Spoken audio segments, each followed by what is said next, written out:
enjoys the following benefits: A, car allowance of 20,000, traveling allowance of 20,000, and mobile phone allowance of 2,000.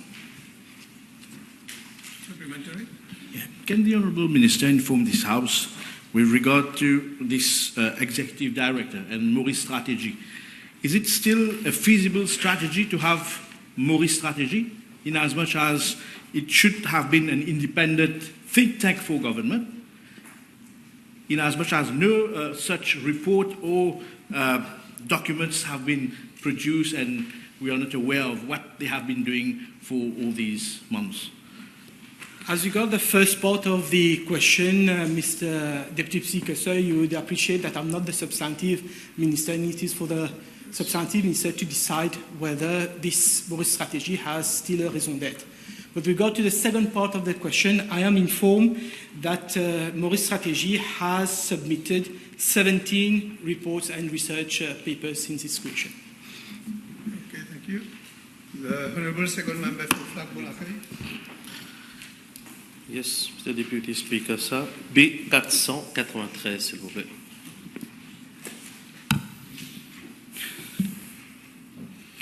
Mr. Deputy Speaker, sir, I wish to present a clear explanation of the recent recruitment activities within the local authorities, highlighting the serious mismanagement and malpractice performed by the former chairperson of the Local Government Service Commission, that is the LGSC, and the previous regime. Deputy Speaker, sir, in response to part 1 of the question, between 1st January and 3rd October 2024, a total of 1,765 appointments were effected within local authorities. Out of these 1,765 appointments, it is shocking and surprising to note that 599 posts, mainly of refuse collectors, handy workers, and general workers, which were created without budgetary provision, resulting in an expenditure of approximately 10 million rupees monthly. Furthermore, it is scandalous that out of the 1,765 appointments effected last year, 998 appointments were made during the period between 3rd of September and 3rd of October 2024, barely a month before the general election. This figure represents 56.5% of the total appointments, and this is viewed as a serious concern. Mr. Deputy Speaker, sir, it is also important to highlight that out of the 1,765 appointments made, 1,731 were authorized solely by the former chairperson of the LGSC, thus entirely bypassing the statutory requirement for collective decision-making by the full Commission. This unilateral action is a flagrant breach of the Local Government Service Commission Regulation 1984 and represents a gross abuse of authority. On 10 December 2024, the LGSC sought legal advice from the Attorney General's Office to determine whether the appointments made by the former chairperson were legally in order. The Attorney General's Office replied that all appointments and or promotions effected unilaterally by the chairperson are legally tainted with nullity. Disturbingly, no legal advice was sought until December 2024, despite these irregular practices having started as far back as January 2022. Mr. Deputy Speaker, sir, despite this, the Local Government Service Commission could not act earlier due to the absence of a fully constituted board. It is to be noted that the Commission was reconstituted only on 28 March 2025. I am apprised that out of the 1,765 appointments, the Attorney General's Office recommended that the employment of 1,368 candidates who are employed on a day-to-day basis and 95 candidates who are employed on a month-to-month basis should be terminated. However, the decision to act upon this advice regarding these unlawful appointments rests solely with the Local Government Service Commissions, that is the LGSC, which is an independent and autonomous body. Additionally, the malpractices of the former chairperson have been formally reported to the Financial Crime Commission, that is the FCC, and the FCC is now assessing the broader implication and institutional breaches of this mass recruitment exercise. We are awaiting the report of the FCC, which will guide further administrative and legal actions. Mr. Deputy Speaker, sir, to be honest, it is ordinary citizens who are paying the price for the irresponsibility of the previous regime. Resources meant for essential services such as waste collection, street lighting, and community services were diverted to fund politically motivated and unlawful appointments. This government will not tolerate such abuses. We are committed to restoring integrity and accountability in all recruitment processes. Thank you. B494, Honorable Dr. Mrs. Tanu is not in the House, so I take it there will be a written answer for that question, since the question has not been withdrawn. So now I call B495. Honorable. Please, Mr. Deputy Speaker, sir, B495. Mr. Deputy Speaker, sir, I'm informed that the region of Boulodrome Black River has been declared as a high-risk flood-prone area by the Land Drainage Authority. The LDA has recommended that the project flood mitigating measures at Boulodrome Black River be implemented by the Drain Infrastructure Construction Limited at Bois d'Oiseau and Avenue Boulodrome with a view to mitigating flooding in that region. The detailed design has already been finalized and approved by the LDA. Mr. Deputy Speaker, the project is estimated to cost some 232 million, and I'm informed by the DICL that the draft bidding document for the construction works has already been prepared and same would be launched once funding is made available. Mr. Deputy Speaker, sir, the project is expected to start during the course of the next financial year, subject to availability of funds. Okay, the next question, the Honorable Second Member for Belrose Carbon. B496, merci. Mr. Deputy Speaker, sir, I have been made aware of the deplorable state of the Beau Séjour Community Centre. I wish to thank the Honourable Member for the pictures forwarded to me on same. I am informed that procedures for renovation works at the Beau Séjour Community Centre have been initiated by the Sugar Industry Labour Welfare Fund. The works inter alia comprise replacement of tiles in the hall and kitchen. Cabinets have also been fixed in the kitchen. I'm apprised by the Sugar Industry Labour Welfare Fund that lights have been installed in the shelter found in the yard of the community centre. Mr. Deputy Speaker, sir, I wish to inform the House that most infrastructures falling under the purview of the Ministry of Gender Equality and Family Welfare, be it community centres, social welfare centres, or women empowerment centres, have remained idle since the last 10 years, depriving the community of these facilities. I am glad to inform the House that these infrastructures are being made operational since this government took office. The Canlabou Women Empowerment Centre is now operational since 8 March this year. Furthermore, the Richelieu Women's Empowerment Centre is in operation since 22nd March 2025. The reopening of the Triolet Women Empowerment Centre is being envisaged. Other infrastructures falling under the purview of the ministry will be made operational subject to the availability of funds. Yes. Je vous remercie, Monsieur le Vice-président. Je remercie également, au nom des habitants de Beau Séjour, de résidence Beau Séjour, je tiens à exprimer ma gratitude à la ministre pour cette rénovation. La ministre pourrait-elle indiquer à la Chambre si cette rénovation implique la fermeture complète du centre et si oui, si son ministère prévoit des solutions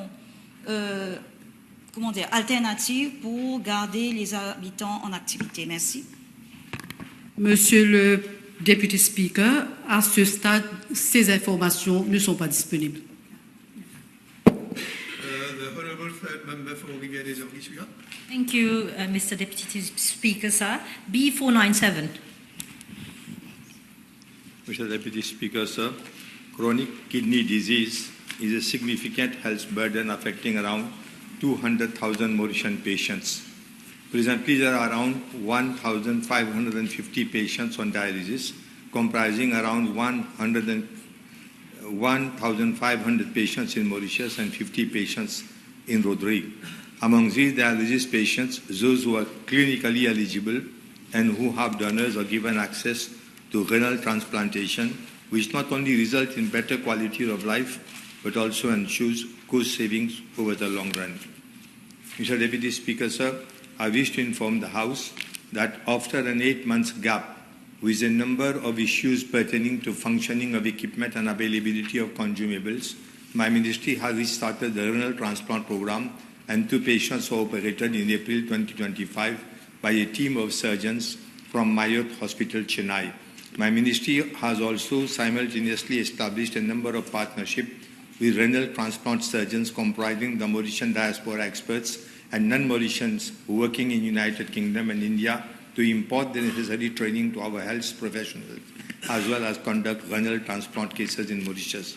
These include Professor Nizam Mahmood, who has previously been assisting the renal transplant program, and Professor Derek Manas, amongst others. My ministry is now arranging for a different team to come to Mauritius every 4 to 8 weeks to carry out 3 to 4 transplant cases over a period of 1 week. The forthcoming team, which is expected from Mayotte Hospital, Chennai, in June 2025, will carry out 3 cases of renal transplantation.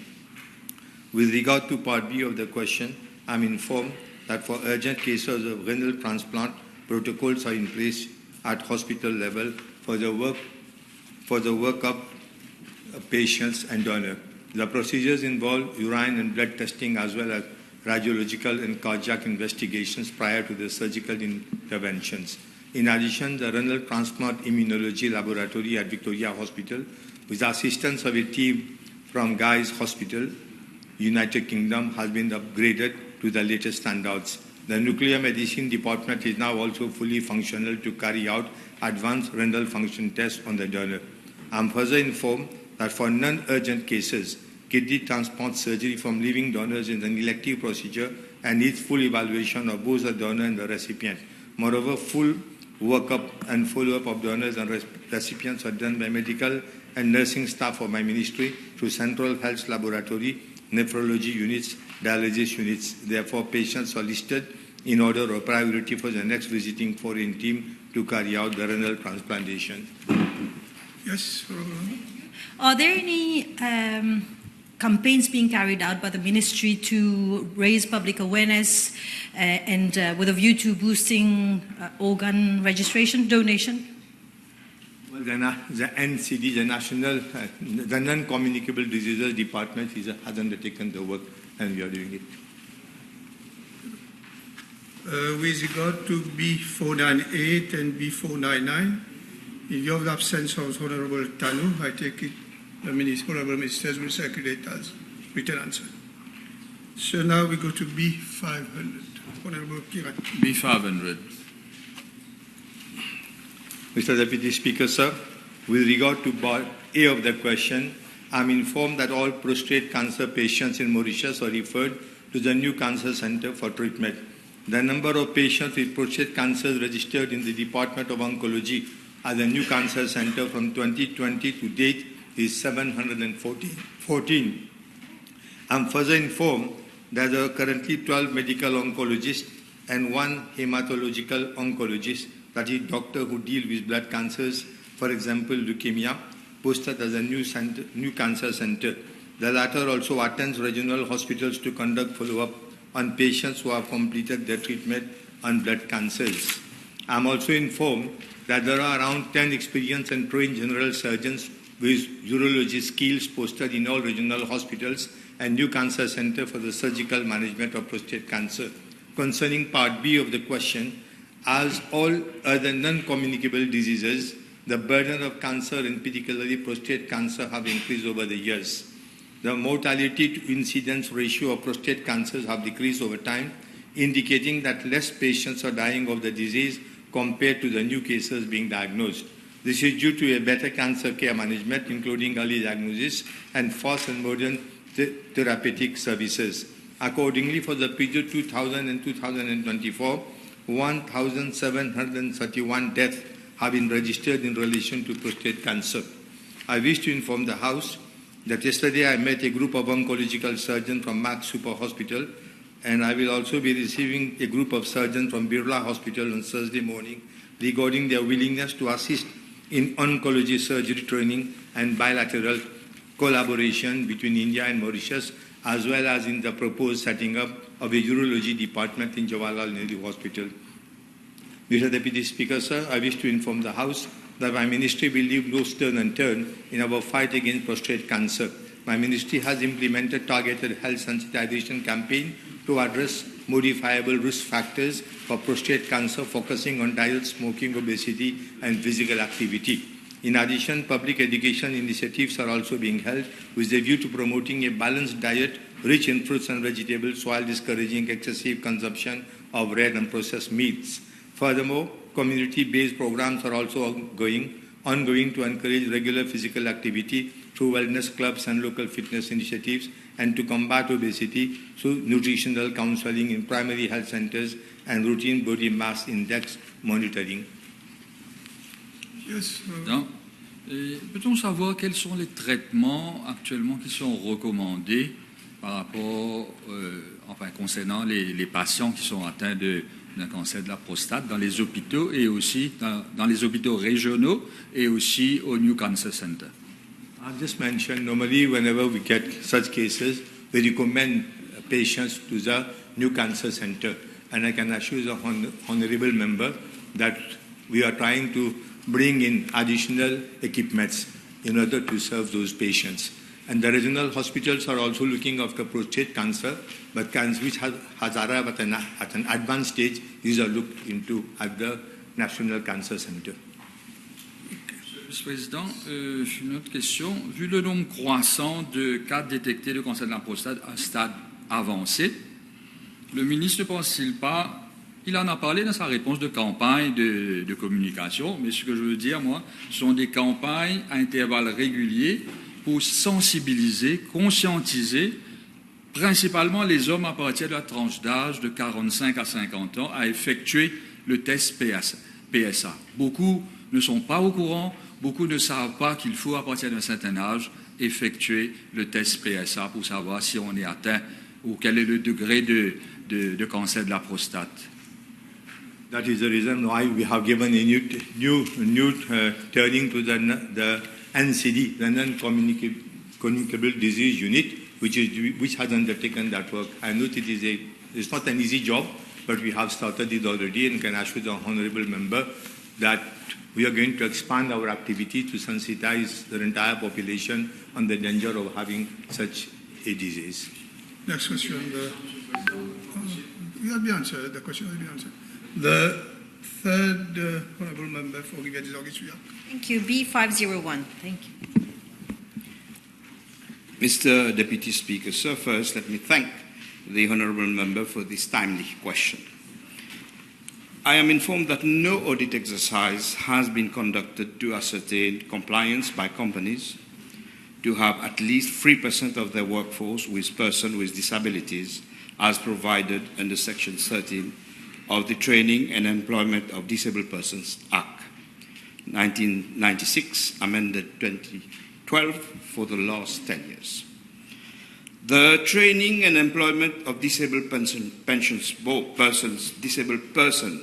Board, which is the parastatal body operating under the purview of my ministry, has for main objectives to provide training and ensure the employment of persons with disabilities.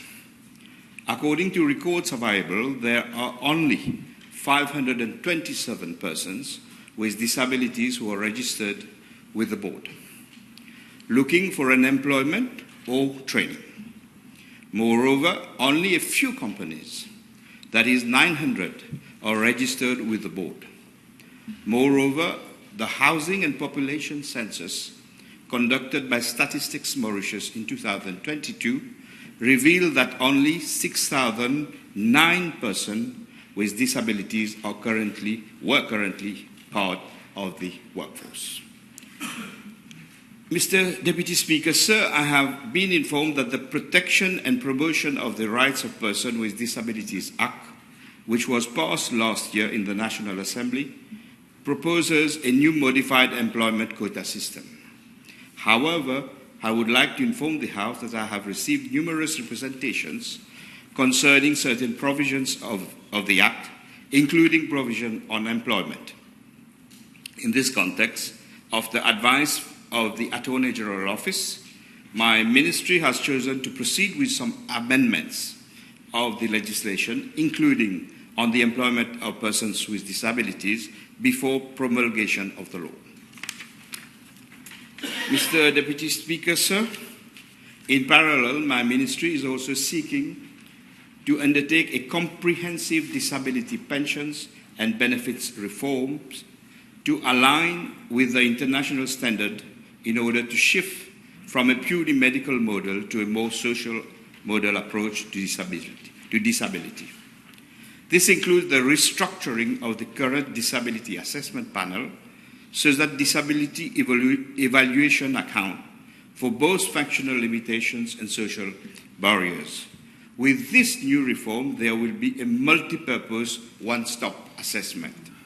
As part of this broader reform, my ministry is also working on integrating the aspect of employability into the assessment process of persons with disabilities. Consideration will be given to empowering persons with disability to pursue a better quality of life through meaningful employment.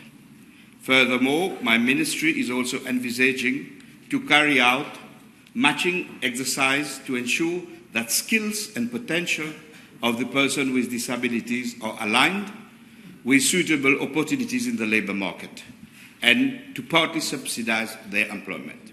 As a result, employers will be expected to actively recruit and include persons with disabilities in the workforce, and failure to do so may entail heavy penalties. This qualitative change measure also takes into consideration the relative scarcity of labour in Mauritius. Mr. Deputy Speaker, sir, I would like to underline that the above-mentioned reforms are being envisaged in the budget proposal to 2025-2026. Thank you. Yes. Is the Honourable Minister considering an audit exercise to ascertain compliance or non-compliance by companies? Because of the reform, we will proceed with the reform and then seek and evaluate compliance to the new legal framework. Yes, the first member for Montagne Blanche and Grande Rivière. Thank you, Mr. Deputy Speaker. Sir, B502.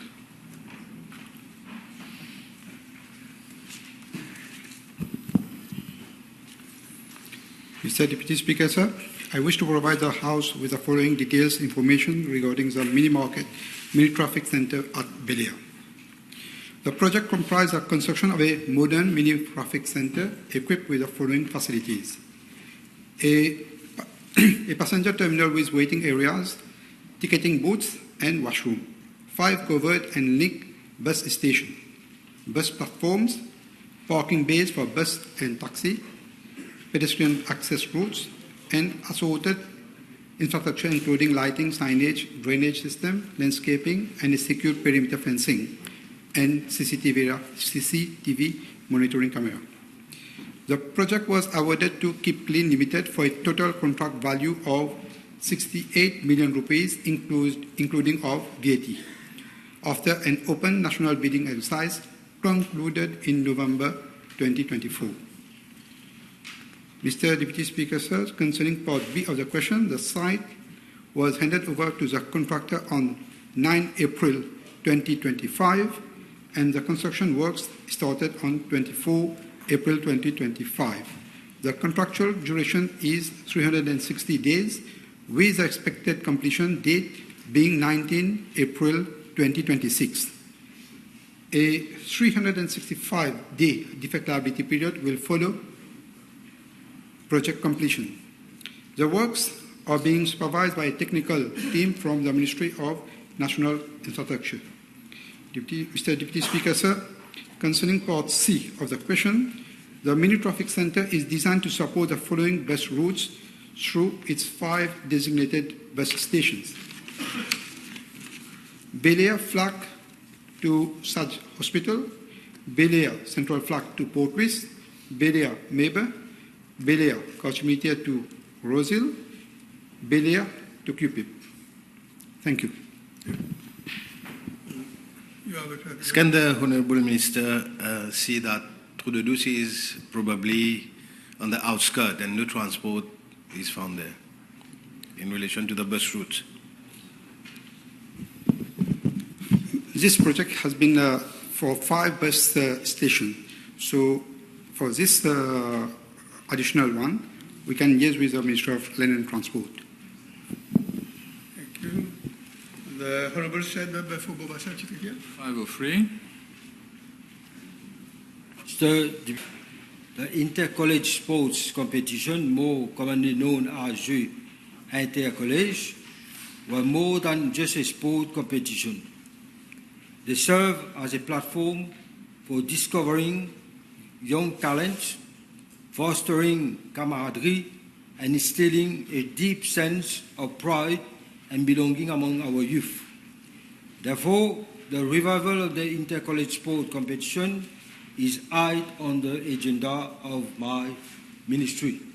Mr. Deputy Speaker, with regard to part A of the question, I wish to inform the House that the preliminary of the Jeux inter-college for the 7 regions, namely Port Louis, Bobassa Rosehill, Belle Rose, Quatre-Bornes, Vacqua Phoenix, Black River, Cupid, Grand Port Savane, Mocha Flac, and Pamplemousse Rivière du Rempart have successfully started on the 6th May 2025 and will run until 17 June 2025. The finals are scheduled from 14 to 18 July 2025. I am informed that some 160 secondary schools, including state, private, and fee-paying schools, have registered for the Jeux inter-college. Some 8,500 students are involved in both individual and team competition. Officials of National Sport Federation and coaches of my ministry are providing technical assistance for the smooth running of the Jeux inter-college. Mr. Deputy Speaker, with regard to part B of the question, I am informed that the 2025 edition of the Jeux inter-college will include the following sport disciplines: football, volleyball, badminton, table tennis, and athletics. Mr. Speaker, Deputy Speaker, the preliminaries are being held at various venues including a stadium, sport complexes, and secondary schools.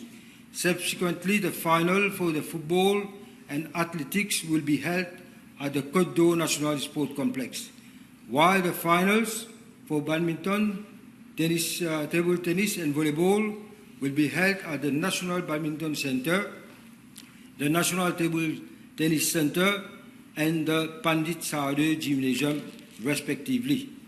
Mr. Deputy Speaker, as regards part C of the question, For this year's edition, participation is open to both boys and girls in different age groups, ranging from 14 to 20, and this age group will be reviewed to include, if needed, younger categories in more sport discipline as from next year.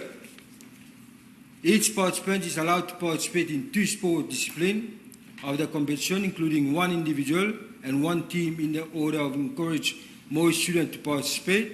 For athletics, the first 3 athletes per event, per category, and per region will qualify for the finals, as opposed to only 2 in the previous edition, thereby increasing opportunities for more students to represent their college in the final.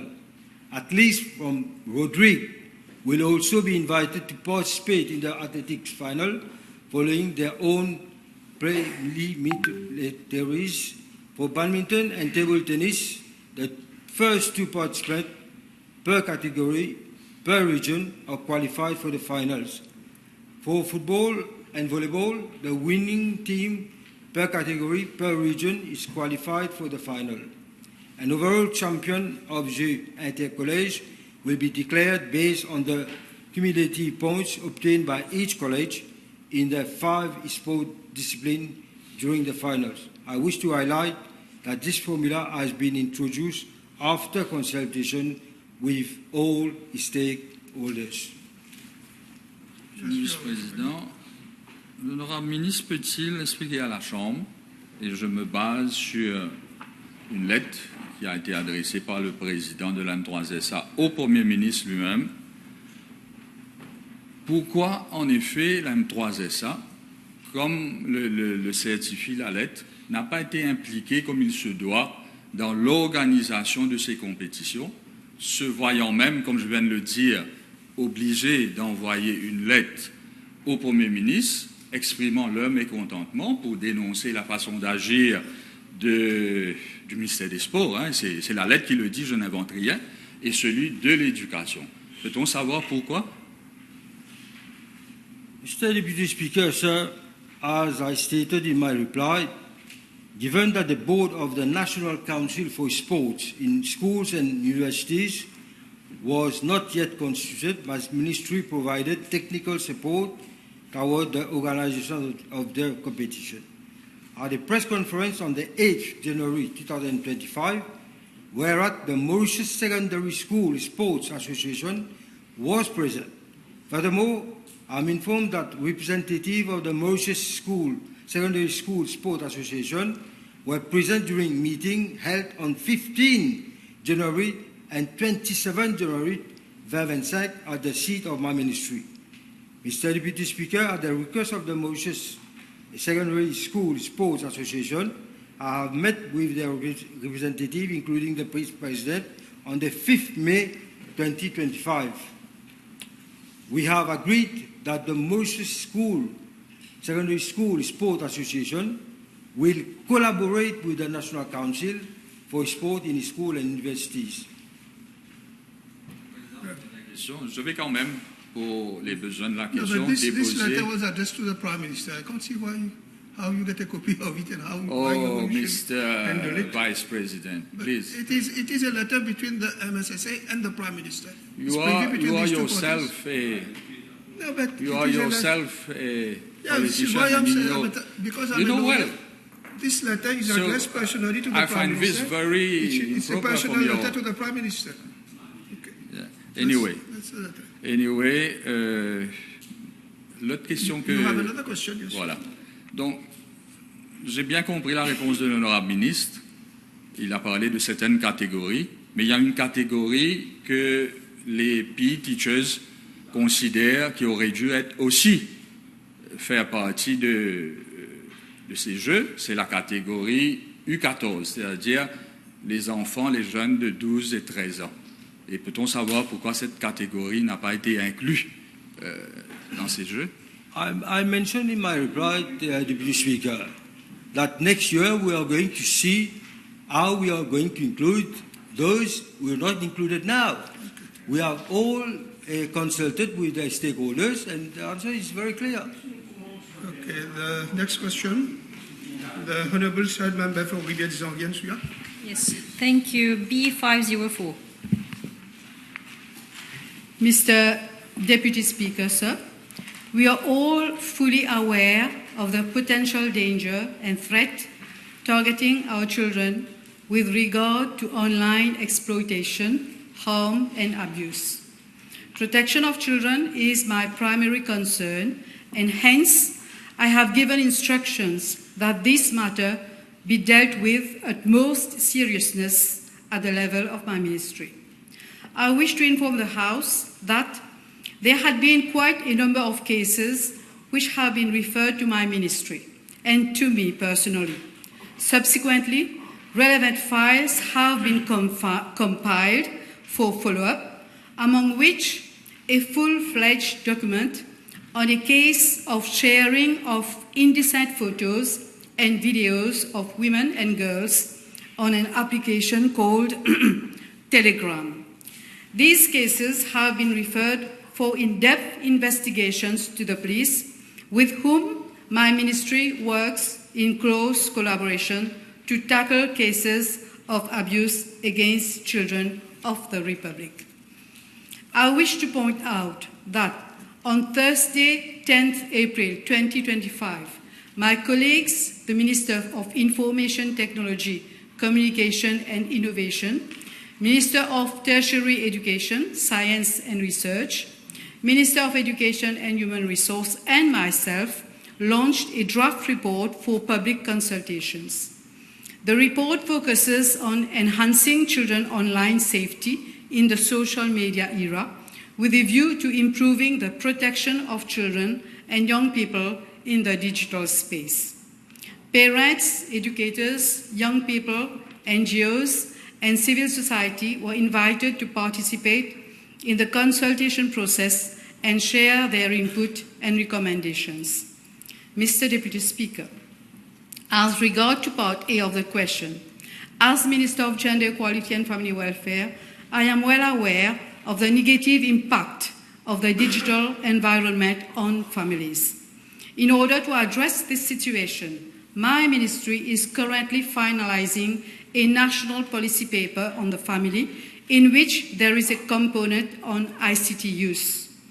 I also wish to inform the House that, with a view to raising understanding on the underlying threats and consequences of the misuse of social media, and to empower families on the negative impact of the digital environment, my ministry, in collaboration with the Cybercrime Unit, the Central Criminal Investigation Department, and the Trafficking in Person of the Mauritius Police Force, will be conducting a 2-day workshop on the 5th and 6th of June 2025, where the main focus will be on teenagers, cybercrime, and family well-being. It is also envisaged to carry out ongoing campaigns on adolescence and cybercrime at community level. Mr. Deputy Speaker, with regard to Part B of the question, my ministry has in place a hotline, 113, which is operational to provide 24-hour free services for the report of any form of violence against children. Alternatively, I am also informed that there is a dedicated online reporting system in place for the report of online abuses called MOCOS Plus, Mauritius Cybercrime Online Reporting System, which is under the purview of the Ministry of IT, Communication and Innovation. The system is managed by the CERT-MU, Computer Emergency Response Team.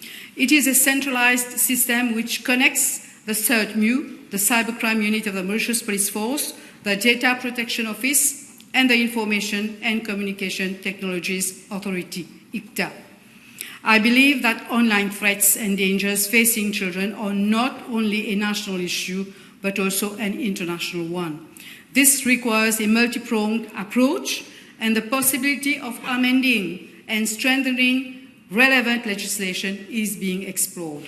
In this respect, I will invite, Mr. Deputy Speaker, sir, I will invite honourable members to submit any suggestion that will further reinforce the protection of our children online. Thank you. The next question, the Honourable Third Member for Granby Pouloulo. 505, please. Thank you. Mr. Deputy Speaker, sir, I am informed by the Information and Communication Technologies Authority that since January 2023, 10 complaints have been received with respect to base stations of mobile operators, including 5 pertaining specifically to health issues. In order to provide a good quality of service, base stations, which constitute the infrastructure that actually enables mobile phones to connect wirelessly to the networks, need to be placed where people live, that is, in the vicinity of houses. So antennas of base stations are therefore found in those areas where people live and at times located on the roofs of houses. However, radio base stations produce some exposure to radio frequency electromagnetic field, EMF. However, but according to the World Health Organization, there is no current evidence, no empirical evidence to confirm the existence of any health issues from exposure to low-level EMF. Mr. Deputy Speaker, sir, the ICTA usually performs EMF surveys and measurements when a complaint is received with respect to health hazards resulting from radio frequency emissions of base stations. The measurement is carried out at the premises of the complainant to determine whether the level of EMF exposure is within the permissible limits. Here, the ICTA applies International Commission on Non-Ionizing Radiation Protection framework that limits the extent of exposure. The ICTA, in its evaluation process, applied these guidelines and the ITU recommendations as well. Furthermore, since 2012, the ICTA has also adopted an on-site measurement protocol to evaluate installations that are in place. And out of the 5 complaints that pertain to the health issues, it's good that I point out for the House that 2 comply to the EMF standard, 1 complaint pertained to a location where the tower was not even erected, and 1 tower, though erected, was not yet operational. With regards to the 5th one, and this one is where the question actually emanates from, and I thank the Honourable Member for this question. With regard to the last one, a measurement was carried out in August 2023, and that test revealed that the operator was not compliant with the provisions of the EMF safety standard. The ICTA therefore requested the operator to take remedial actions, which took place a few months later. Therefore, in October 2023, further to another EMF survey and the measurement that was done at the same site, the radio frequency was then found to be within the permissible limits. Mr. Deputy Speaker, sir, I also wish to inform the House that with the view of ensuring that operators comply with relevant international standards with regards to erection of base stations, as far back as 2011, the ICTA issued to the telecommunication operators guidelines, which was termed Deployment of Radio Communication Infrastructure, Technical and Administrative Standard for EMF Safety. And that was for the purpose of ensuring that people are not exposed to unnecessary waves. The result of these evaluations are compared with safety standards that are recognized by the World Health Organization. As at today, the said guidelines are still in force and 1,116 base stations have been verified.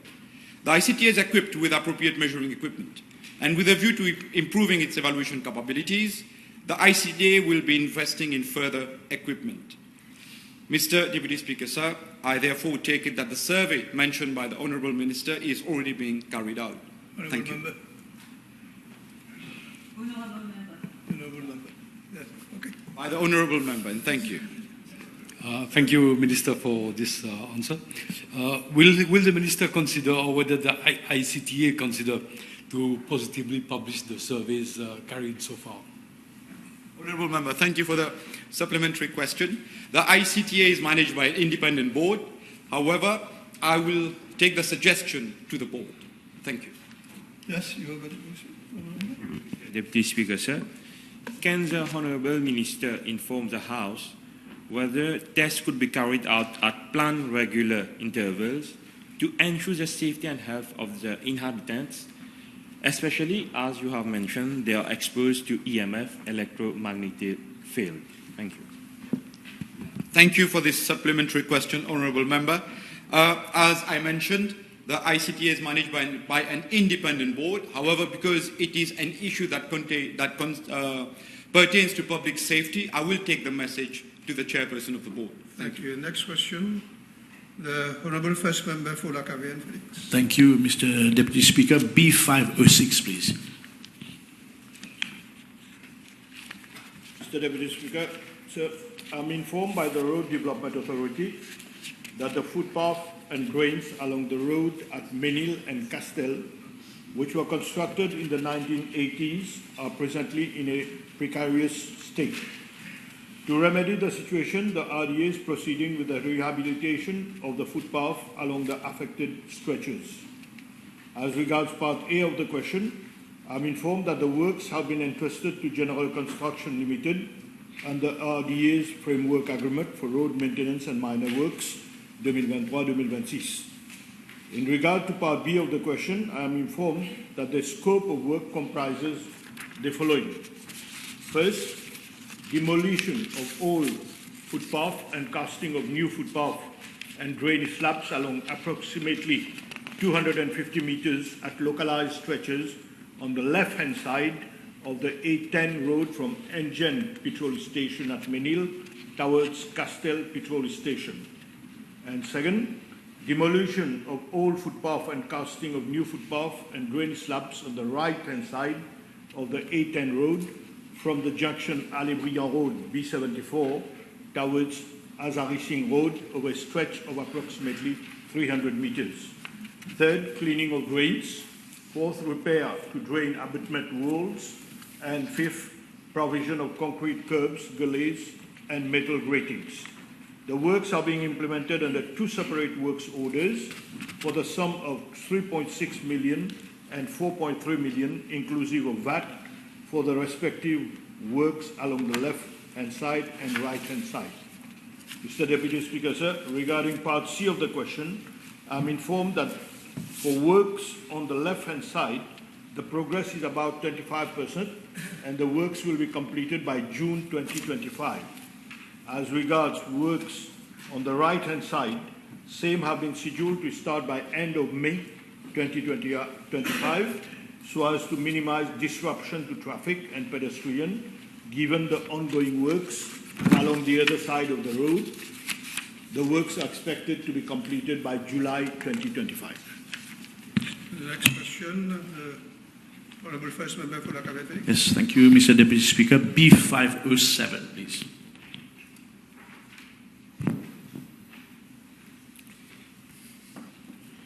Mr. Deputy Speaker, sir, I wish to inform the House regarding the factual financial situation of the Municipal Council of Wakwa Phoenix with specific reference to the current budget deficit, the status of the pension fund for council employees, and the underlying reasons for these deficits. With regard to part A of the question, Mr. Deputy Speaker, sir, for the financial year 2024-2025, the Municipal Council of Wakwa Phoenix submitted an estimated expenditure of 598.6 million rupees to the Ministry of Finance. The budget estimate was based on the following three financial components. Firstly, an expected internal revenue of 84.5 million rupees. Secondly, anticipated efficiency gain of 65 million rupees. And last, requested granting aid of 449 million rupees from the Ministry of Finance. While the full granting aid was approved by the Ministry of Finance, it is regrettable to note that the projected efficiency gain, as estimated by the Ministry, did not materialize. Furthermore, the actual internal revenue collected by the Council amounted to 75.7 million rupees, regarding a 7% decrease compared to the previous year. This shortfall is mainly due to the overestimated revenue forecast by the Ministry of Finance. Following the mid-term budget review conducted by my ministry, as it is for all local authorities, it was confirmed that total actual expenditure has now increased to 664 million rupees, representing an increase of 18% compared to the previous financial year. Consequently, a revised budget deficit now stands at 139.2 million rupees. The main factors contributing to this budget deficit include the payment of the 14 months salary as legally required, salary increase due to the implementation of revised wage relativity structure and national minimum wage policy.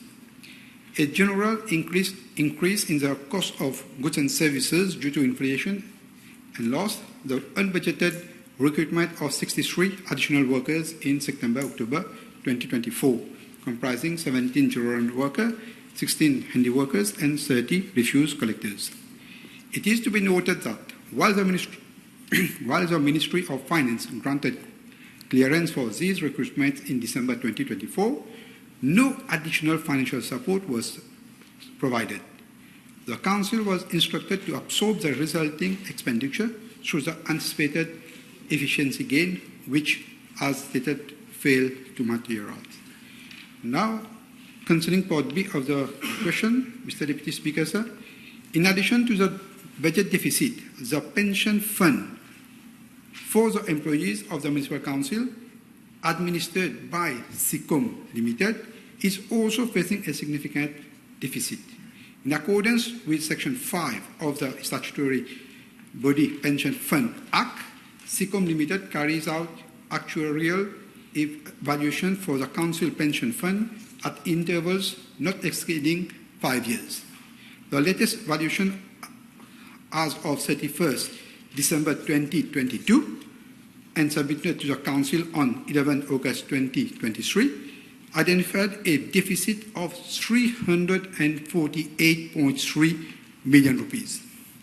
SICOM Limited has informed that the main reasons for this deficit in the pension fund are revised financial assumptions to better reflect anticipated economic and demographic trends.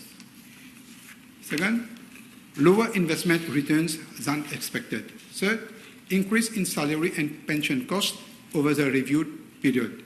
And fourth, the failure to implement earlier recommendations for timely cash injections into the fund has significantly contributed to the worsening of the deficit.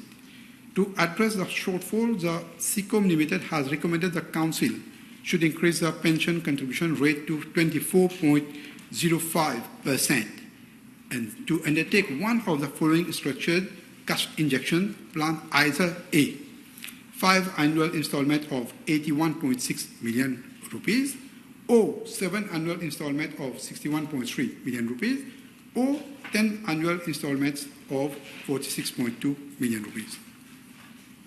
In alignment with these recommendations, the Council has effectively increased its contribution rate to 24.05% as from November 2023. Furthermore, a formal request was addressed to the Ministry of Finance on 12 October 2023, seeking the support for the necessary cash injection. Regrettably, no response has been received to date. Now, part 3 of the question, Mr. Deputy Speaker, sir. This situation is not isolated to the Municipal Council of Bakwa Phoenix only. Similar pension fund deficit and financial constraints are being experienced across all the 12 municipal and district councils.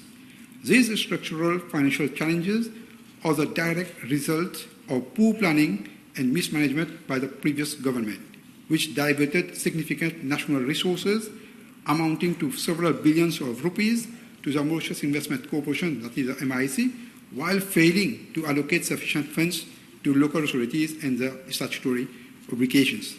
As a result, local authorities have been placed in a financial vulnerable position and are increasingly unable to fulfill their core mandate of delivering essential public services to the citizens.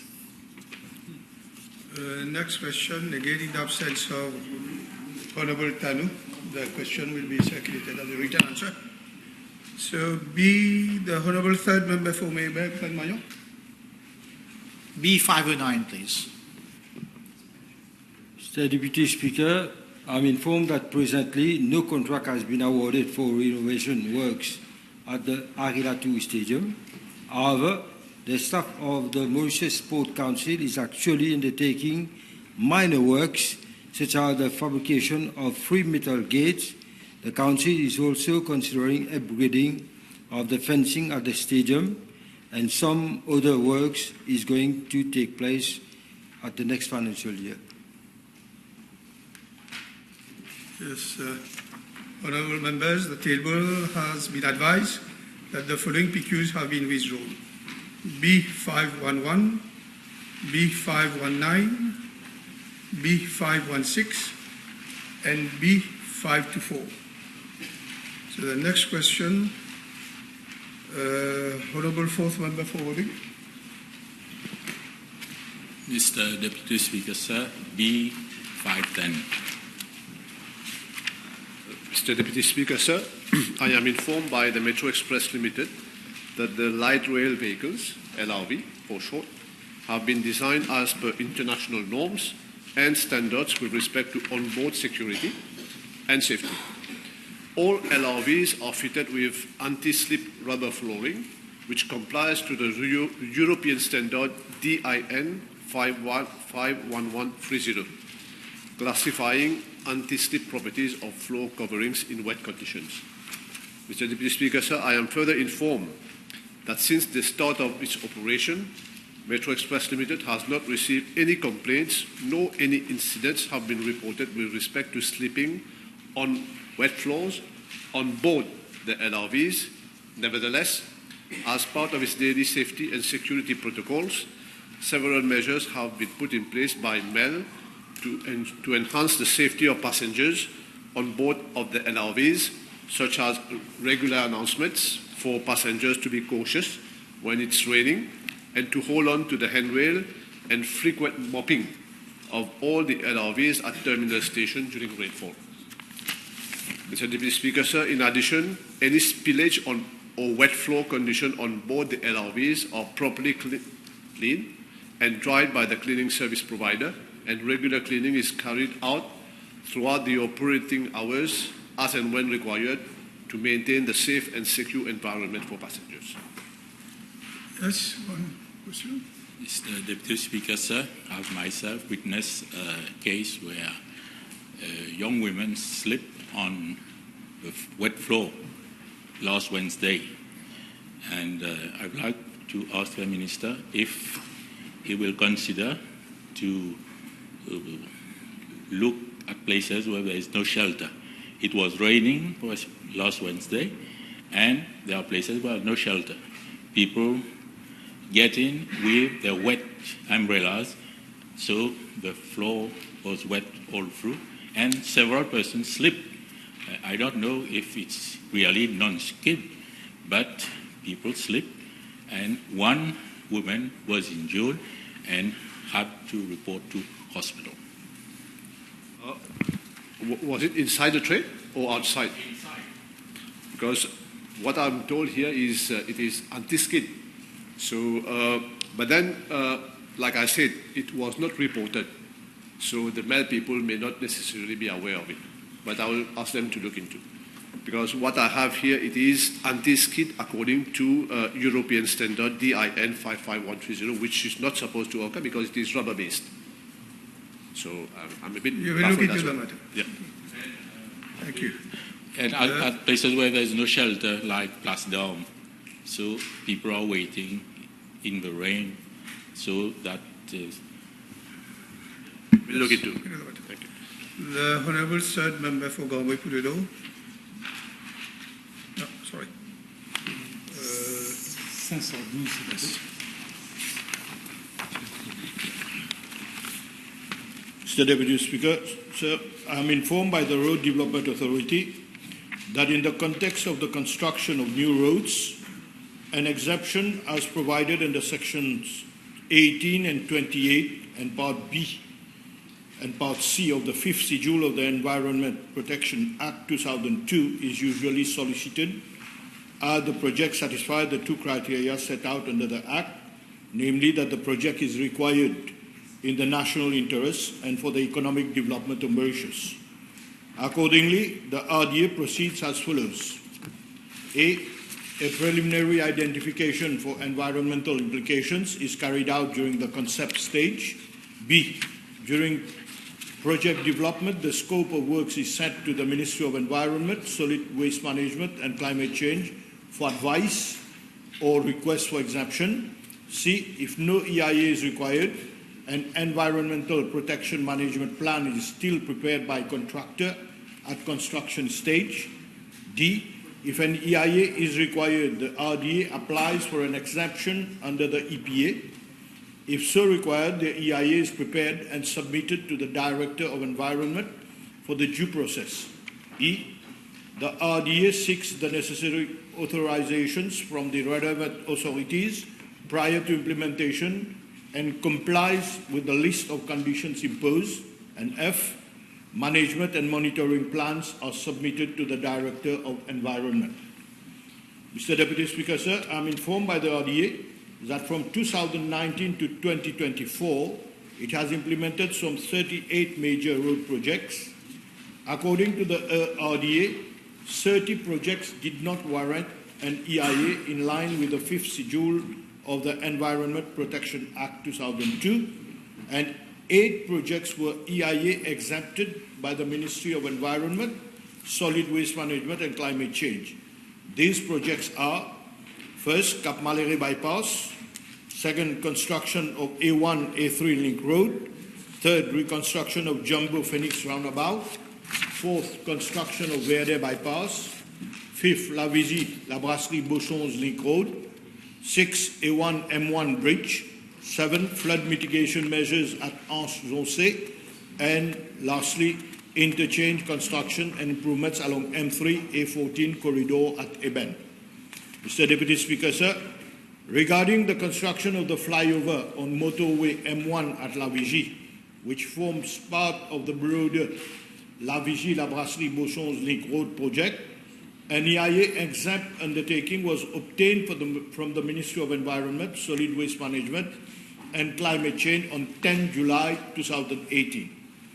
Following a new government policy aimed at replacing roundabouts on motorways by flyovers to improve traffic flow, the proposed roundabout at La Vigie was substituted with a flyover. According to the RDA, this modification in design did not necessitate a new EIA exemption, and the existing exempt undertaking was applicable. Nonetheless, an EIA report was prepared by the contractor and submitted to the Ministry of Environment, Solid Waste Management and Climate Change only on 10 April 2025 for review. Mr. Deputy Speaker, sir, I'm informed by the Ministry of Environment, Solid Waste Management and Climate Change that in view of the fact that the construction of the flyover at La Vigie required clearing of part of a forest, an EIA was in fact required as stipulated under item 10, conversion of forest land to any other land use under the 6th schedule part B of the Environment Act 2024. Similar discrepancies have also been reported by the Ministry of Environment, Solid Waste Management and Climate Change in respect of other projects such as construction of the Flic-en-Flac bypass. In view of the conflicting reports and the seriousness of the matter, I personally requested the RDA to unreservedly consult the Ministry of Environment, Solid Waste Management and Climate Change prior to undertaking any major road project. Any exemption, if applicable, should be obtained prior to the commencement of works in line with the provisions of the law. On the other hand, if an EIA is warranted, the RDA shall do needful as directed by the Ministry of Environment, Solid Waste Management and Climate Change. Mr. Deputy Speaker, sir, I wish to reassure the House that under this government, our pursuit for a modern and state-of-the-art road infrastructure will not be at the cost of the environment. Thank you. The next question, the Honourable Third Member for Mayback. Mr. Deputy Speaker, sir, B513, please. Mr. Deputy Speaker, sir, the Taxi Operators Welfare Fund was established on 11th June 2021 by an Act of Parliament, following several requests made by the taxi operators for such a fund which could promote the advancement and welfare of taxi operators and their family, I am informed. Mr. Deputy Speaker, sir, with regards to part A of the question, I am further informed that as at date, out of the 7,249 taxi operators, 6,125 have already registered with the fund, and the amount collected stands at 47,551,000 rupees. I must point out that although the fund came into operation in June 2021, payment of contributions was made effective only as from March 2022. The expenses incurred as at date by the fund since its implementation amount to 6,238,000 rupees, 208.32 cents. Mr. Deputy Speaker, sir, as to part B of the question, every holder of a taxi license, other than the holder of a taxi license who employs a full-time taxi driver to operate his taxi, his or her taxi, and a full-time driver shall, on commencement of this act, be deemed to be registered with the fund as a taxi operator and make a monthly contribution of 300 rupees to the fund in accordance with Section 11 and Section 12 of the Taxi Operators Welfare Fund Act. According to Section 26 of the TOF, TWF, the Taxi Operator Welfare Fund Act, the NLTA shall not renew a public service license, service vehicle license, in case a taxi operator fails to pay the one-off entrance fee of 200 rupees or the annual contribution to the TOF, as the case may be. As regards part B of the question, I must point out that the proposal put forward by the Honourable Member may have various implications which need to be carefully examined. At this point in time, no amendment is being envisaged in this respect.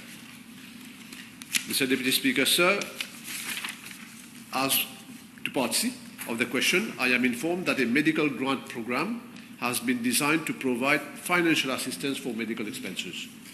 The taxi operator would need to have a valid public service license and present a medical certificate from a national hospital or a registered clinic certifying that the taxi operator will be unfit for duty for at least 2 weeks.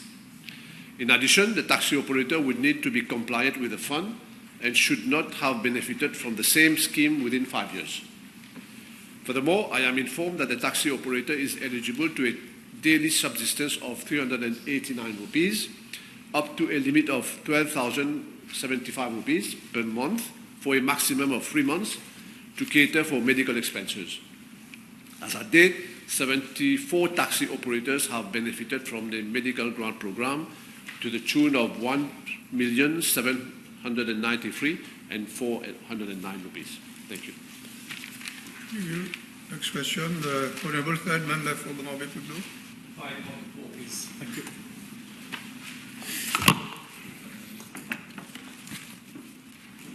Mr. Deputy Speaker, sir, I'm informed that there is no database or record being kept at the level of my ministry regarding workers who left or are leaving the country.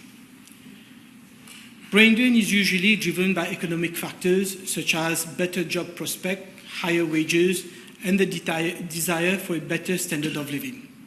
However, Mr. Deputy Speaker, sir, the world is now a global village, and with the ease of movement of people, there is a fierce competition for talents. So instead of brain drain, there is rather an exchange of skills across countries through both inward and outward migration. While Mauritians move abroad for better prospect, we are likewise benefiting from the services of skilled, professional, and unskilled foreign workers who are contributing to the development of the country. It should be acknowledged that the movement of workers can be beneficial through remittance of foreign currency and enhanced skills and global experience when the worker returns to the home country. However, Mr. Deputy Speaker, sir, We have a duty to ensure that our citizens do find suitable, productive employment locally and do not feel compelled or pressurized to leave the country to fend for their families. In this perspective, it is important to have a concerted effort by all stakeholders, including the Ministry of Education and Human Resources, the Ministry of Tertiary Education, and my ministry. As far as my ministry is concerned, Mr. Deputy Speaker, sir, the following measures are being implemented to promote employment in the country and retain local talents. First, reskilling and training programs for the unemployed in collaboration with educational and training institutions as well as the business community to facilitate the employment of youth, women, and to address the needs of the labour market. Secondly, the job preferences of unemployed youth are being assessed so that the necessary employability enhancement program may be offered to them to meet their aspiration. Thirdly, we are reviewing the legislations to ensure the best interests of workers and promote fairness and equal opportunities. And fourthly, we are working on the improvement of the salary structure and provisions of better working conditions. Okay, next question, the Honourable Second Member for Grand Bay Poutedon. Thank you, Deputy Speaker, sir. B515. Mr. Deputy Speaker, sir, I thank the Honourable Member for the question. I am informed by the Mauritius Post Limited that as at 30th of June 2024, accumulated losses stood at 1.5 billion rupees and pension deficit at almost 2.6 billion rupees. Moreover, the latest internal audit report has indicated that more than 60 post offices are making losses. Mr. Deputy Speaker, sir, in regard to the measures being envisaged to redress its financial situation, the Ministry of Finance had, on the 3rd of March 2025, requested that Mauritius Post submits a turnaround plan. The said plan has been approved on April 21, 2025, and by the current board of directors of Mauritius Post. Same is now at discussion stage with the Ministry of Finance. Since the turnaround plan is under discussion, it would not be appropriate that I disclose the contents thereof. However, I can mention key pillars of the plan. It targets review of the business model, inter alia leveraging digital technology, generating new revenue streams for growth, a HR restructuring plan with fairness in posting at heart, and cost efficiency in operations. It should be noted that the MSM administration used posting of post office as a sword of Damocles on the heads of people. Otherwise, there would be punitive transfer, and same was executed in many cases. Mr. Deputy Speaker, sir, I will now, with your permission, quickly give details of the factors that have contributed to the downfall of Mauritius Post Limited. Staff costs represent 83.29% of the total cost of Mauritius Post. And there has been, notwithstanding its financial loss since 2020, 236 additional recruitments made. And this was done without any business plan review, which implies that 25% workforce was added without even understanding whether the current workforce was adequate or not to deliver services. There is also severe competition, obviously, from other companies, and there has been an ascendance of emails over letters. But the Mauritius Post did not adapt itself to the disruption in the industry. Further, there have been malpractices that have accelerated the degeneration of the financial situation of Mauritius Post. A case in point is a loss of 600,000 rupees, a theft of 600,000 rupees by a subcontractor named Progard, and that money has not yet been recovered. And the same company, as mentioned, bags an abusive contract of 1.2 million rupees per month, for even when services are undelivered. That was actually mentioned. So there have been abuses in terms of the tendering process and nugatory expenditure. Mr. Deputy Speaker, sir, while all this was happening, the ex-minister was still busy identifying new spots for new post offices to be established. Again, without an assessment of the current level of the number of post offices and the services. So this led to dissatisfaction of customers and employees. A full revamping of the situation, Mr. Deputy Speaker, sir, is therefore imperative, and I'm sure the new board, as appointed, will do needful. Thank you. Thank you. You have one supplement? Yes. The Honourable Minister informs the House whether proper tendering practices have been followed as per public sector procurement guidelines or those approved by the board with respect to telecommunication services that Mauritius posts limited users. Thank you, Honourable Member, for the supplementary question. There have been cases where the practices are a little bit grey, in the sense that once a tender is approved, there have been changes even in the supplier, or there has been a split of the contract after allocation of the contract. And this has been done by the Finance Department. Therefore, the board, once appointed, they will look into this matter and actions will be taken where they need to be taken. Thank you. With regard to B517, Honorable Jibal is not in the House, so we'll have it as a written answer. Next question, the Honorable Second Member for Belrose. Merci, Monsieur le Vice-président. B518.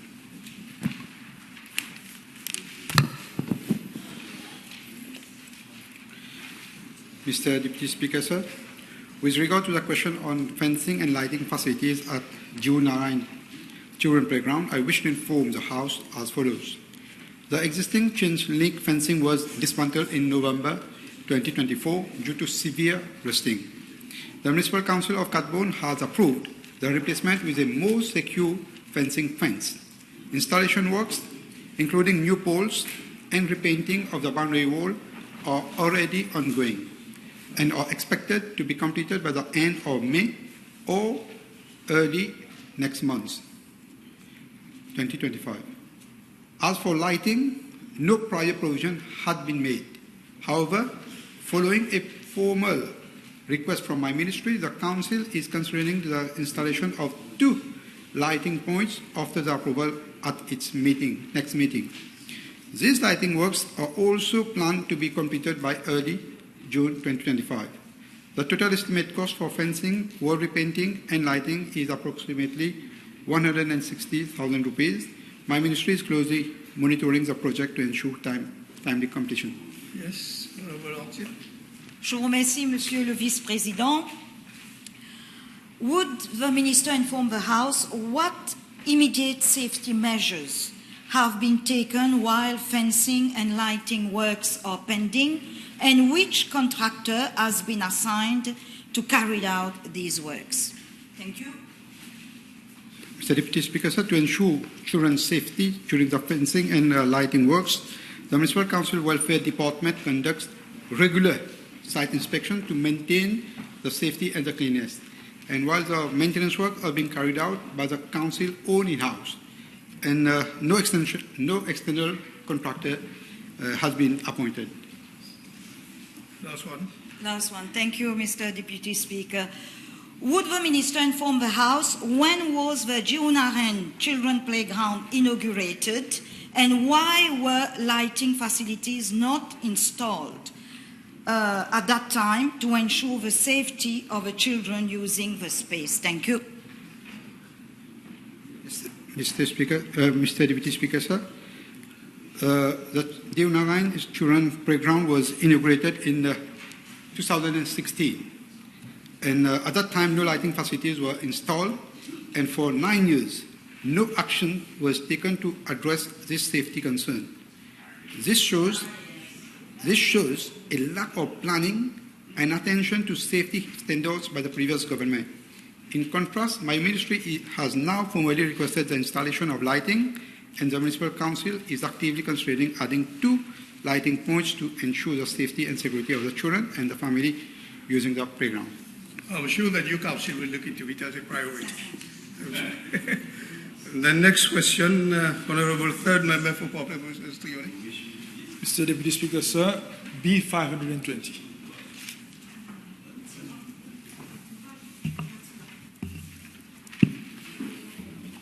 Mr. Deputy Speaker, I will seek your indulgence and that of the House because the reply is rather lengthy. Mr. Deputy Speaker, the European Union has, under its Global Climate Change Alliance Plus flagship initiative entitled Supporting Climate Smart Agriculture, funded 2.4 million, approximately 120 million rupees for the period 2016-2020 to support climate smart agriculture in Mauritius. The projects aim at increasing the resilience of smallholders to climate change by improving the capacity towards developing and sustaining climate smart agriculture practices. The project was broken down into 4 grant contract actions to be implemented by the different institutions, namely A, the University of Mauritius for the transformation of Belmar into a climate-smart agriculture village for climate resilience, food security, and poverty alleviation of its farmers. The project basically used a research approach to transform Belmar coastal area with high production of onion, tomato, and other cash crops on sandy soil into a climate-smart agriculture village with innovative techniques of irrigation to be adopted to address water shortage at the cost of 301,695 euro. B, the Mauritius Chamber of Agriculture for the transition towards agroecological climate-resilient food cropping systems in Mauritius, a research-based project which involved networking of vegetable growers, diagnosis of current cropping systems, innovation tracking, theoretical formalization of agroecological systems, implementation of redesigning systems, and assessment and knowledge dissemination at a cost of 310 euros. C, the Commission of Social Security, Rodrigues Regional Assembly, for the adaptation of smallholder farmers to climate change in Rodrigues, with the setting up of integrated organic chili farm at Montagne du Sable and a lime and honey farm at Anse Ali at the cost of 1 million euros. The goals of this project in Rodrigues were inter alia to train 443 beneficiaries on sustainable agricultural and management practices under climate-smart agriculture guidelines, rehabilitate 10 hectares of land at Montagne du Sable and 3.25 hectares at Anse Ali through terracing, ploughing, and fencing. The project also involved the establishment of plant nurseries, pastures, agroforestry, and compost pads at the site, setting up rainwater harvesting structures, storage tanks, and drip irrigation system, and purchase beehives, small ruminants, lime and chili plantlets for the beneficiaries. D, the irrigation project for improving resilience of smallholders to the effect of climate change with the adoption of new irrigation techniques in the driest part of the northern region of Mauritius at the cost of 565,870 euro.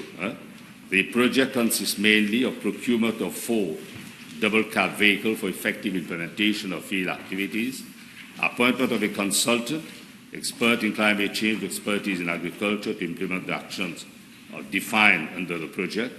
I was told that the services of the consultant were not enlisted as it was not needed. 3, implementation of resilience irrigation infrastructure on existing free drip irrigation project and sheltered farming, rain harvesting as a pilot project. 4, capacity building of the irrigation authority technician and smallholders covering climate change and its impact on agriculture, understanding weather patterns and the impact on farming, climate change adaptation strategies, and climate-smart agriculture practices, and advantages or disadvantages of swapping to sheltered farming. Mr. Deputy Speaker, with regard to Part B of the question, the University of Mauritius has achieved the following. Over 300 planters have been sensitized about climate change and climate-smart agriculture practices through face-to-face training session, in-situ demonstration, and provisions of a simple, easy-to-understand booklet in Creole and English and video on the CSA practices, climate-smart agriculture. The project also developed a document entitled Creating an Enabling Environment for Climate-Smart Agriculture in Mauritius, which included a training booklet and a video on climate-smart agriculture for small vegetable growers.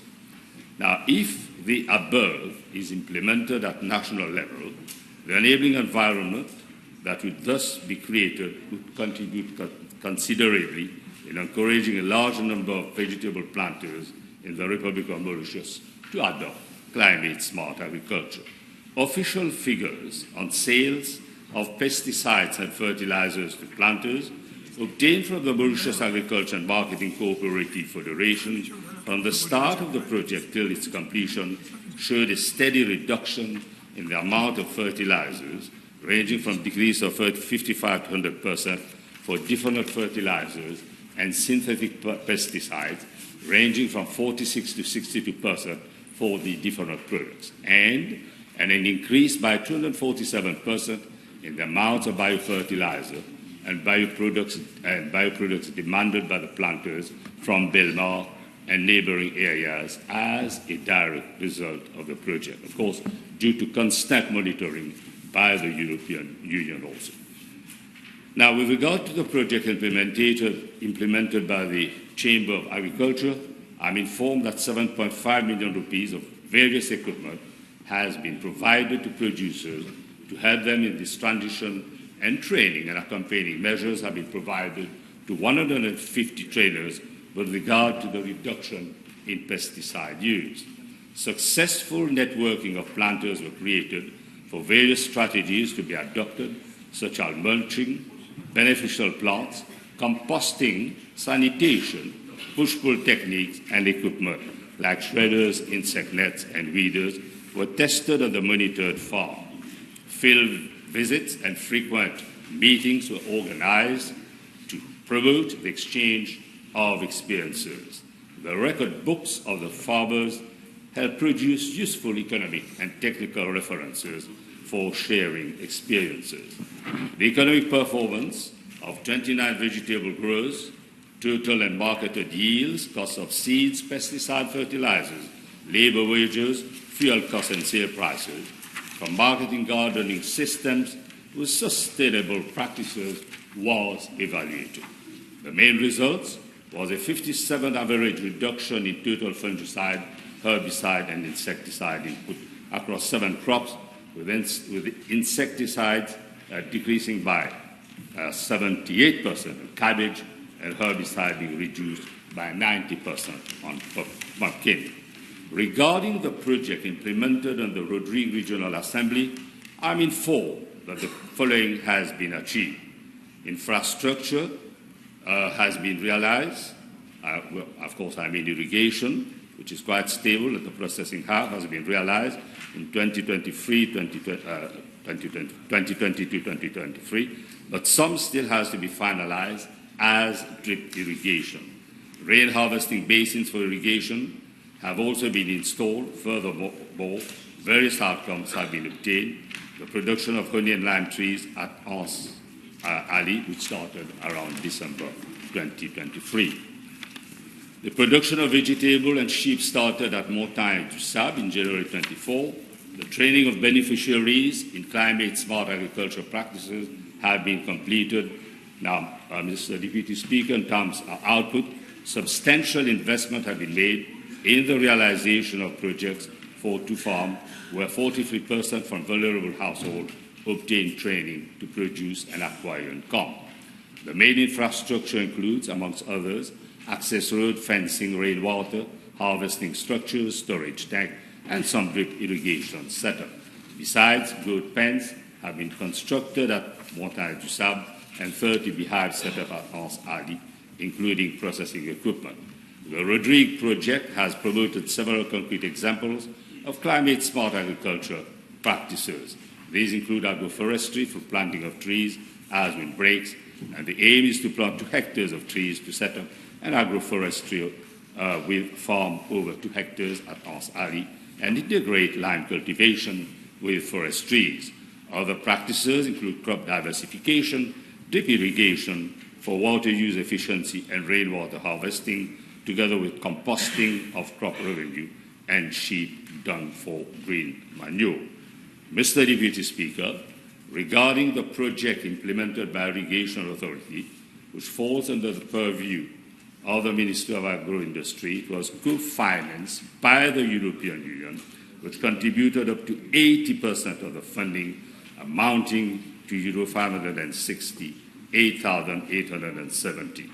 That is approximately 28 million, and the remaining 20%, that is approximately 7 million, by the government. I am informed by the Irrigation Authority that except for component on sheltered farming, the other components were successfully implemented. The reason for same was due to a successful procurement exercise on 4 occasions, whereby on each occasion the price quoted by bidders was far above the cost estimate specified by EU in its contract, which could not be changed. This resulted in the board of the IE deciding that this component be shelved, and this amount to 146,500 euros. That amount, of course, was not used.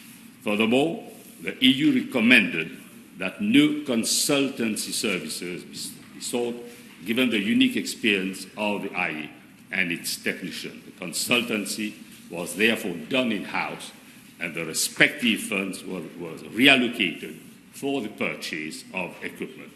After the completion of the project in September 2023, an amount of approximately 207,000 euro, which includes the amount mentioned earlier for sheltered farming component, and euro 60,500 from savings made on the other components, were refunded to the EU on September 2024. Mr. Deputy Speaker, comprehensive impact assessment analysis was conducted by Irrigation Authority, which demonstrated that the EU-funded project yielded a multitude of significant benefits. Mr. Deputy Speaker, as part C of the question, I'm informed that the EU prepared an evaluation report after consultation with stakeholders. The main purpose of the evaluation is to present findings, conclusions, lessons learned, and recommendation of external and independent evaluation of the global climate change plus as implemented. The evaluation report's main aim is to inform the government of Mauritius, the project implementing agencies, and the EU delegation in Port-Louis about our achievements, but also shortcomings from the project implemented. The IE has implemented a monitoring and evaluation framework as required by EU to assess the impact of this project. Mr. Deputy Speaker, since January, the Ministry is placing a high premium on stakeholder engagement. Feedback is actively being solicited and incorporated into impact assessment through regular meetings and consultation with planters and the cooperative society. This participatory approach ensures that the project accounts align with the needs and priorities of planters. Furthermore, the ministries have in consultation in the light of the next budget, and measures are being identified to tackle concern of small planters to address the issue affecting the crop, sugar, livestock production in Mauritius. Thank you. Thank you, Honourable Minister, for your long and comprehensive answer. Let me remind you that you have another statement to make in a few minutes. Yes, time is over. The table has been advised that B 527, 526, and 460 has been withdrawn. Honorable Prime Minister. Motion. Mr. Deputy Speaker, I beg to move that all the business on today's order paper be exempted from the provisions of paragraph 2, standing order 10. Seconded. Question is that all the business on today's order paper be exempted from the provisions of paragraph 2 of standing order 10. Those in favor say aye. Those against say no. The ayes have it. Statements by ministers.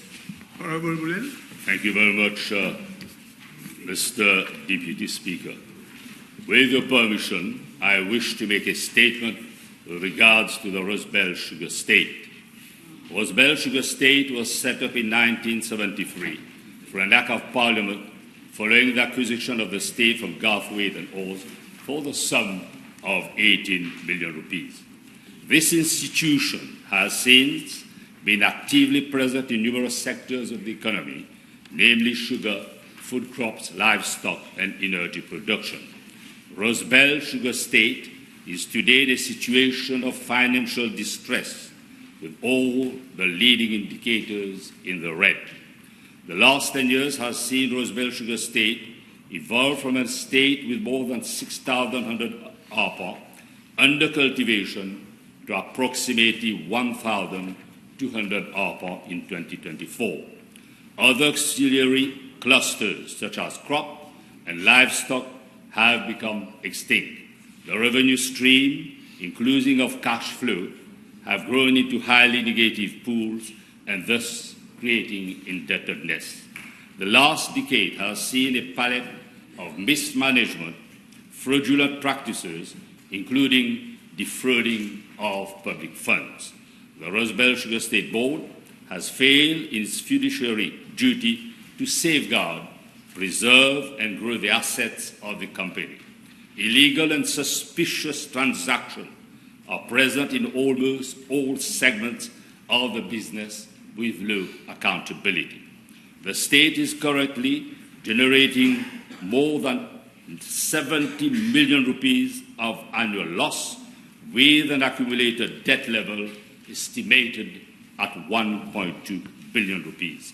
The operating cash flow is consistently negative and unsustainable when it comes to servicing its operating expenses, which stand at approximately 177 million. Revenue streams have been on a downward trend with various inconsistencies and unjustified expenses. Rosebel Sugar State is in a dire financial posture and is today insolvent following a decade of fraudulent mismanagement coupled with irresponsible ventures and projects. The attributes of this overwhelming state of affairs can be summarized as follows. Sugar cultivation in 2014 was in excess of 4,500 ARPA, while in 2024, this extent was reduced to 1,200 ARPA. The rest of the land bank is today abundant and generate only 25 million rupees compared to more than 100 million rupees in 2014. Meanwhile, expenses have suspiciously increased from 44 million in 2014 to more than 180 million rupees in 2024. This is mostly attributable to increasing staff costs and bonuses at a time when operations and revenue were decreasing at an increasing rate. Staff costs today make up more than 80% of income generated. This is against good management practices and should have been flagged by auditors.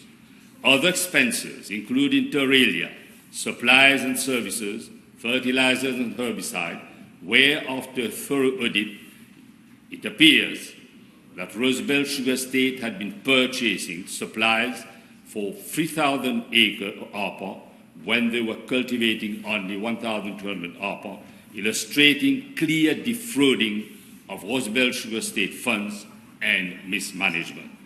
Since 2018, there has been no proper accounts prepared in line with international financial reporting standards.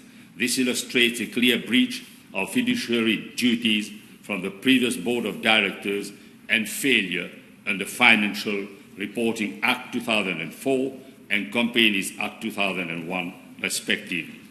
The insolvency of the state should have been flagged a while ago, as the current asset of the company clearly underscore its current liabilities, that is 169 million rupees assets versus 550 million of liabilities in 2024.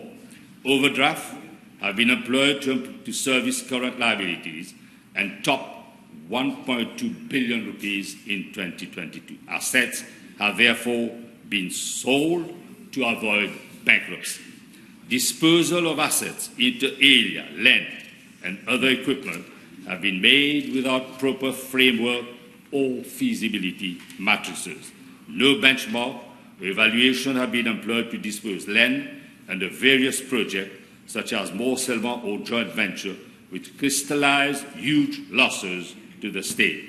For instance, 1/3 of land at Rosebell has been sold in 2023 at 13,000 rupees, whilst the benchmark of the regional cadastre stands at 25,000 rupees to 30,000 rupees per twice.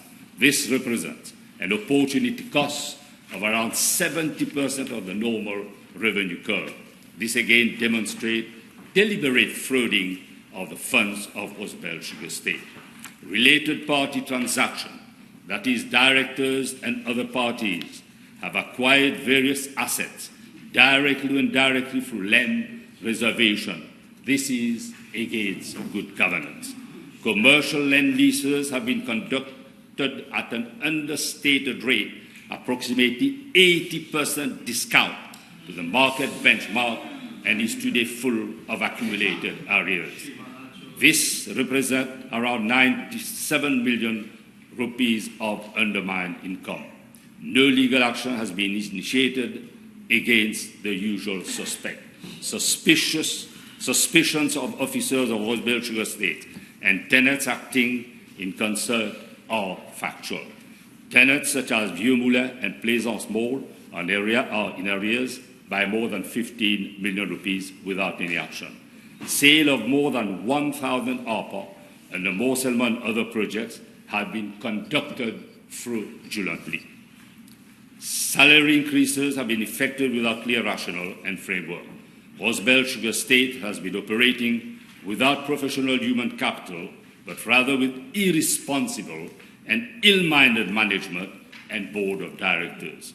Debtors add up to around 75 million, with an average age of 4 years, whilst creditors amount to the tune of 58 million rupees.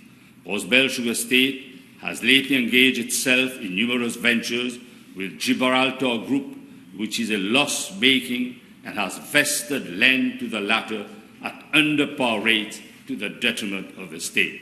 They have even sold their head office, land and building to the same company at negligible prices.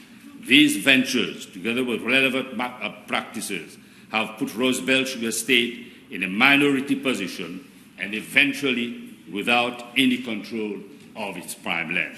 An investigation is warranted here. The debt accumulated over the past 10 years are very likely to be classified as non-performing loan by State Bank Mauritius Limited, given the irregular service path.